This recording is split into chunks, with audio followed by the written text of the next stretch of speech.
Video दिखाएंगे? हाँ दिखाएंगे। आप ये वीडियो दिखाएंगे? एक साथ दिखाएंगे। बताइए मेरे को अपना अब लिख के ले लीजिए, लिख के ले लीजिए, दिखाएंगे। लिख के ले लीजिए, दिखाएंगे। लिख के ले।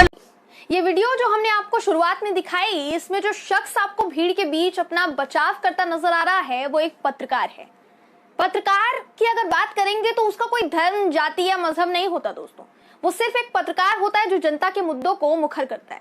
दोस्तों खबर बड़ी भी है और आपको उस खबर को जानने के बाद एक पत्रकार के नजरिए से सोचने की भी जरूरत पड़ेगी। खबर यह है कि जंतर मंतर पर दिल्ली दंगों की तरह ही दंगे भड़काने की पूरी कोशिश हुई है।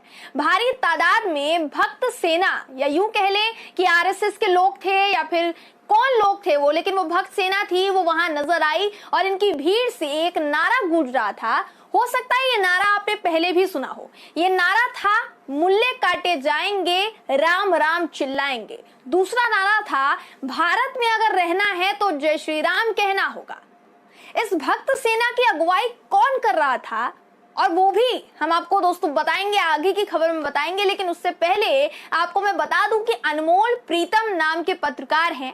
इस भक्त सेना के बीच वो रिपोर्टिंग करने पहुंचे थे और शुरुआत में हमने जो आपको तस्वीर दिखाई, आगे की तस्वीर जो आपको दिखाने वाले हैं वो पहली तस्वीर से भी ज्यादा खौफनाक है। अनमोल प्रीतम को जबरदस्ती भीड़ ने इकट्ठा होकर जय श्री राम बोलने को कहा।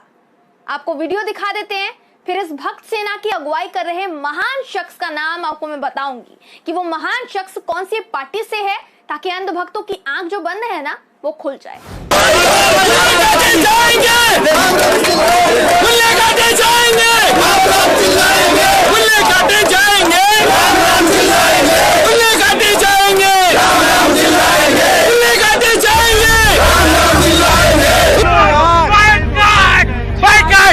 चैनल हो तुम, जिहादी चैनल हो। जय श्री राम बोलो, जय श्री राम बोलो। भिखारी नहीं बोलते, तुम तो बोलो जय श्री राम। क्यों नहीं बोलते? नहीं बोलते, तुम जिहादी हो, जिहादी हो। मुझे मातरम से तकलीफ है, भारत माता की जय से तकलीफ है, जय श्री राम से तकलीफ है।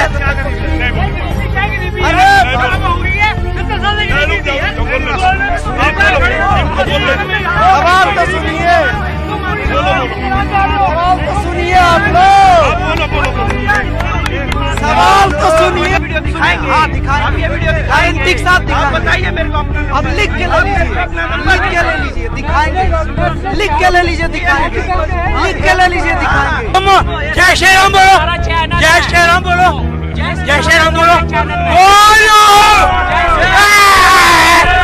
अनमोल प्रीतम एक बहादुर पत्रकार दिखाई पड़े दोस्तों, जिन्होंने इन दंगाइयों का डटकर सामना किया।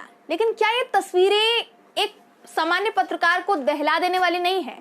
ये एक नजारा था ताकि आप समझ पाए कि इन अंधभक्तों, इस भक्त सेना और हिंदुओं के नाम पर नफरत का एजेंडा चलाने वालों का मकसद क्या है। आपको बता दूं कि पत्रकार दलित समाज के मुद्दों को मुखर होकर उठाते हैं। ये जो पत्रकार है जिस चैनल से बिलोंग करते हैं, दलित समाज के मुद्दों को उठाते हैं। अभी तक आपने सुना होगा कि ये भक्त सेना अपना रौब सिर्फ मुस्लिमों पर जमा रही थी, लेकिन अब इन्होंने दलितों को कुचलने की पहल भी कर दी है। फिर हमारे देश के माननीय प्रधानमंत्री नरेंद्र मोदी किस दलित समाज को बढ़ावा दे रहे हैं? ये सवाल मैं उनसे पूछना चाहूंगी और उनकी पार्टी से पूछना चाहूंगी, क्योंकि देश के दलितों के साथ तो ये सलूक हो रहा है। अब जो अंधभक्त इस घटना के पीछे भाजपा को जिम्मेदार बिल्कुल नहीं समझते, वो सोचते हैं भाजपा की कोई गलती नहीं है, उनके लिए एक दिलचस्प जानकारी है मेरे पास। इस दंगे को भड़काने वाले कार्यक्रम की जो अगुवाई करने वाले थे ना, वो भाजपा नेता अश्विनी उपाध्याय हैं। सबूत के तौर पर एक वीडियो भी आपको दिखा देते हैं, देखिए।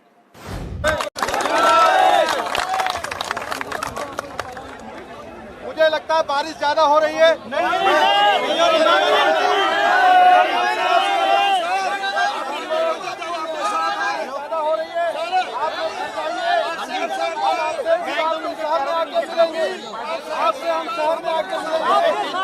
अश्विनी उपाध्याय तो बीजेपी के ही नेता है ना। कहीं अंधभक्तों को यह भी झूठ लग रहा हो तो जरा अश्विनी उपाध्याय का बायो चेक कर लीजिए, इंटरनेट पर आपको सब मिल जाएगा। तो ये जो हुआ, ये उन अंधभक्तों और गोदी मीडिया जो दिन रात पूरी भक्ति के साथ मोदी जी की चाटुकारिता करने में व्यस्त रहते हैं, मसरूफ रहते हैं, एक पत्रकार इन सभी के मुंह पर एक तमाचा मारकर चला गया दोस्तों, जब उसने कहा कि मेरा मन होगा तो मैं जय श्री राम बोलूंगा, लेकिन भीड़ का कहा मैं नहीं मानूंगा। अगर आप लोग मिलकर मुझे भीड़ से जुटकर और कहेंगे कि जय श्री राम बोलो तो मैं नहीं कहूंगा। देखिए दोस्तों, ये पहली दफा तो नहीं हुआ है, इससे पहले भी कई बार ऐसा सब कुछ देखने को मिल चुका है, लेकिन अचंभा है इस बात का, हैरानी इस बात की हो रही है कि ये जानकर कि अगर एक पत्रकार इनके बीच जाता है तो ये भीड़ के सहारे उसे नोचने की कोशिश करते हैं, उसे दबाने की कोशिश करते हैं, उसके साथ बदसलूकी करते हैं, बदतमीजी पर उतारू हो जाते हैं, राम का नाम बदनाम करते हैं। और ये सब कुछ राजधानी दिल्ली में ही होता है, लेकिन आरोपी अभी भी खुले सांड की तरह घूम रहे हैं। पर ना तो हमारे प्रधानमंत्री को संज्ञान लेने की फुर्सत है और ना ही बीजेपी के किसी कद्दावर नेता को ये वीडियो शेयर करने की फुर्सत है। आए दिन बीजेपी के आईटी सेल की सेना फालतू के मुद्दों पर चर्चा करती है, लेकिन ये वीडियो शेयर नहीं किया जा चुका। आज इस पत्रकार के साथ ऐसा बर्ताव हुआ है क्योंकि किसानों का समर्थन कर रहा था दोस्तों, तो उसे इस भीड़ ने जिहादी पत्रकार करार दे दिया। कहा कि ये जिहादी पत्रकार है सिर्फ इसलिए क्योंकि ये पत्रकार इस सरकार की आलोचना कर रहा था, इसलिए इसे भीड़ ने घेर लिया।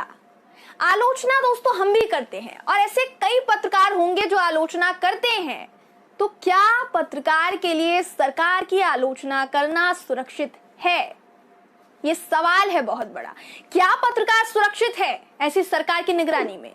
ये सवाल बहुत बड़ा है जिसका जवाब दावे के साथ कह रही हूं कि इस सरकार के पास नहीं होगा, बीजेपी के किसी नेता के पास नहीं होगा। अश्विनी उपाध्याय जो हिंदुओं का नारा लगाते फिर रहे हैं, जनसंख्या नियंत्रण कानून लगाने की मांग कर रहे हैं कि ये कानून जो है ये आना चाहिए, क्या उन्होंने ये वीडियो नहीं देखा?